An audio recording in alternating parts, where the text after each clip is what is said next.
not hanging around. All signs now point to the Liam Lawson-Yuki Tsunoda switch happening for the Japanese Grand Prix, the very next F1 race.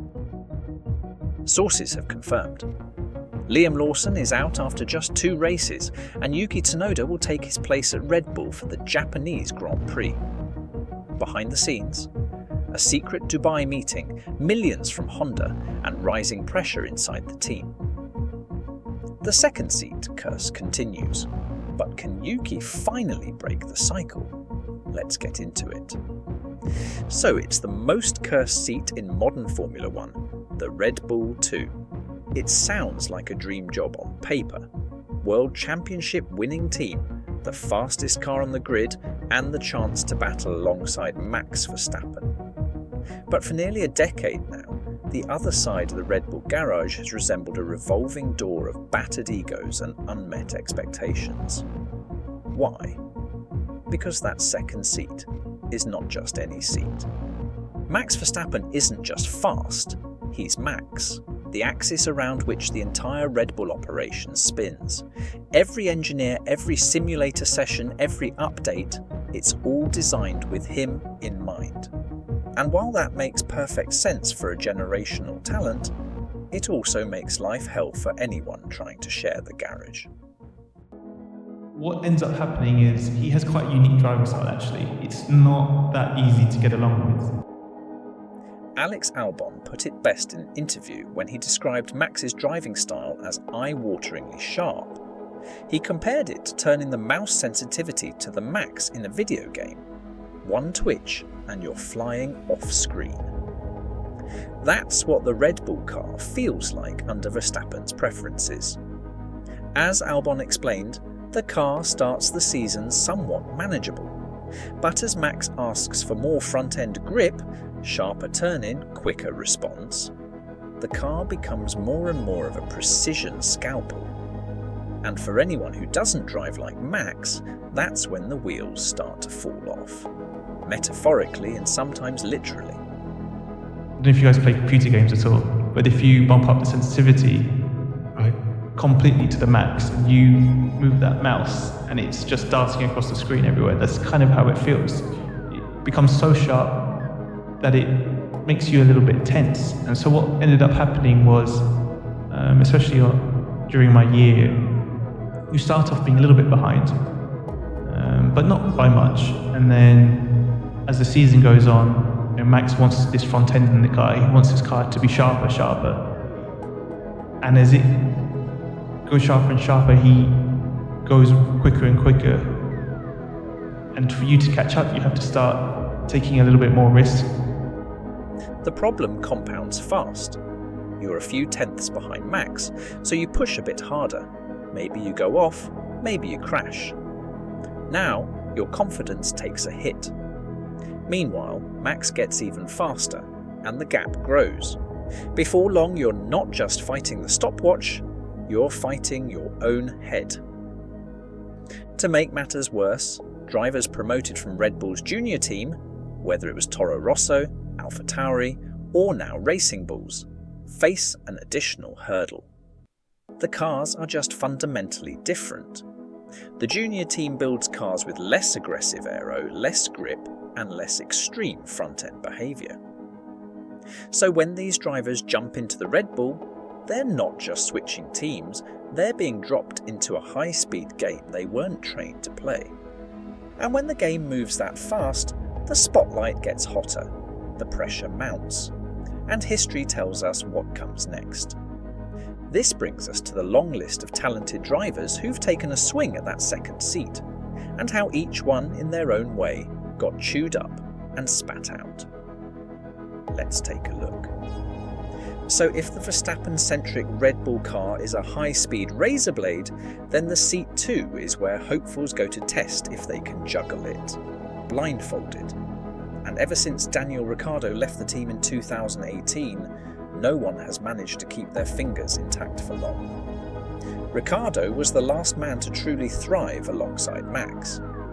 They traded wins, pushed each other, and while Daniel knew the team was starting to tilt in Max's favour, he left with his dignity, and 7 wins intact. Since then, it's been more of a demolition derby than a driver lineup. Enter Pierre Gasly. Promoted in 2019, he lasted just 12 races before being unceremoniously dropped back to Toro Rosso. Struggling to keep up with Verstappen, his confidence eroded fast. To his credit, Gasly rebuilt himself post-demotion, grabbing a sensational win in Monza 2020 with AlphaTauri and proving he belonged in F1, even if Red Bull wasn't the right fit. Next up, Alex Albon. He was thrust into the seat in mid-2019 and he showed consistency early on, but in 2020 he exposed the same cracks. The sharper the car got, the more he spun, and with Sergio Perez lighting it up at Racing Point, Red Bull made the swap. Albon, though, deserves credit. He's reinvented himself at Williams, where he now leads a midfield project with quiet confidence. Then came Perez, the outsider saviour. At first he seemed like the answer.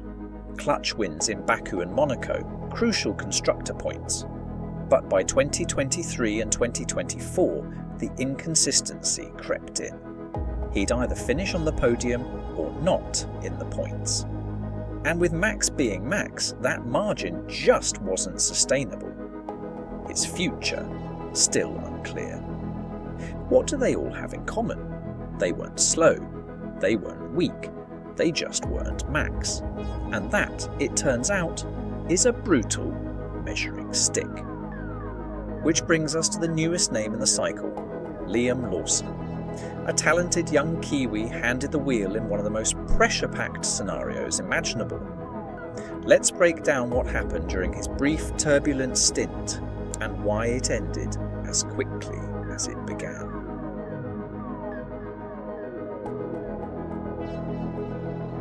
Liam Lawson's name was the next in line for the Red Bull 2 Gauntlet, and after all the chaos since Ricciardo's exit, many hoped he might be the one to finally break the curse. But 2 races later, he's out. Another casualty of the most brutal seat in modern F1. Let's be clear, the odds were stacked against him. Lawson's short stint began with a crash and a DNF in Melbourne, followed by a double whammy in Shanghai, dead last in sprint qualifying and again in the Grand Prix. It's not the debut resume you want when you're paired with Max Verstappen and driving for the most cutthroat team on the grid. 0 points across 2 full race weekends left Red Bull trailing by 42 points in the constructors' standings. For a team used to total domination, that's panic button territory. But what makes this whole situation even more fascinating is that Red Bull had genuinely believed in Lawson, at least at the end of 2024. He'd filled in admirably for Daniel Ricciardo during his injury spell, showing promise and maturity. Horner even chose him over Tsunoda for this 2025 role, despite Yuki having outperformed Lawson during their shared stint at Racing Bulls. That decision? It wasn't just sporting, it was expensive. Honda had offered Red Bull an additional €10 million to promote Tsunoda, on top of the €10 million they already paid for his Racing Bulls seat. Horner initially said no. Fast forward to this week, and everything's changed. According to De Limburger, Red Bull's top brass met in Dubai and reopened talks with Honda, literally asking how much they'd fork over to see Tsunoda in the Red Bull at his home Grand Prix in Japan. The answer? Several millions. The timing? Convenient with Honda's farewell celebration looming in Suzuka. Was it fair to Lawson? Week saw Red Bull look at the situation to evaluate what they needed to do next. They knew they had to take a decision on this. And ultimately, it's a tough decision on Liam Lawson. He's still a young driver.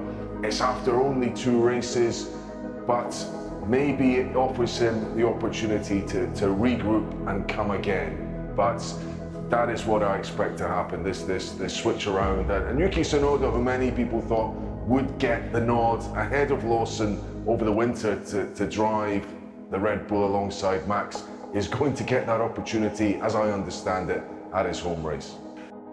Not really. He'd never raced at either track. The RB21 have been twitchy and unpredictable. Even Max hasn't looked completely comfortable. But this is Red Bull. Sentiment doesn't score points. So just like that, Liam's dream is over.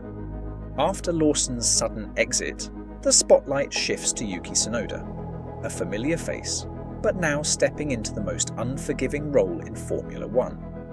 And while the curse of the Red Bull 2 seat has claimed plenty of victims before him, Yuki's story brings a different twist. He's not just another up-and-comer, he's the homegrown hero, backed by Honda and shaped by 4 tough seasons in the junior team. Tsunoda's journey began in 2021 with AlphaTauri. At first, he was known more for spicy team radio than stellar results. Mistakes came often and patience wore thin.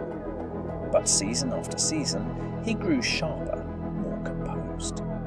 By 2024, he wasn't just surviving.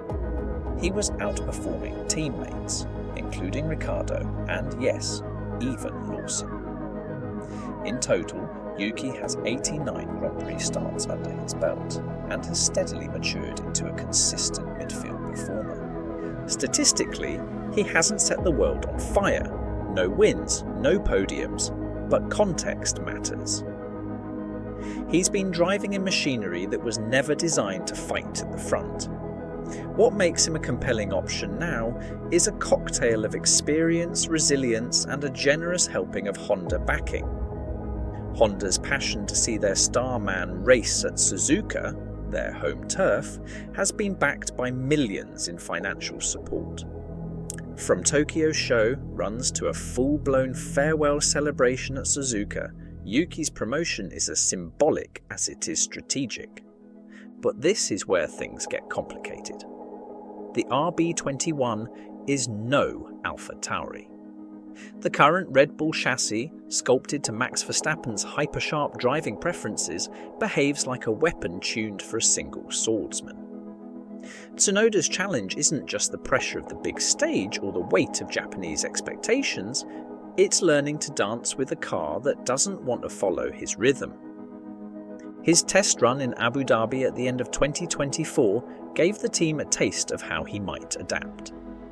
By all accounts, he did well. But practice laps are one thing. Racing alongside Verstappen in front of Honda executives and a home crowd with the fate of Red Bull's constructors' title on the line, that's a whole new kind of pressure. Still, there's reason to hope. Tsunoda has speed. He's shown an ability to adapt.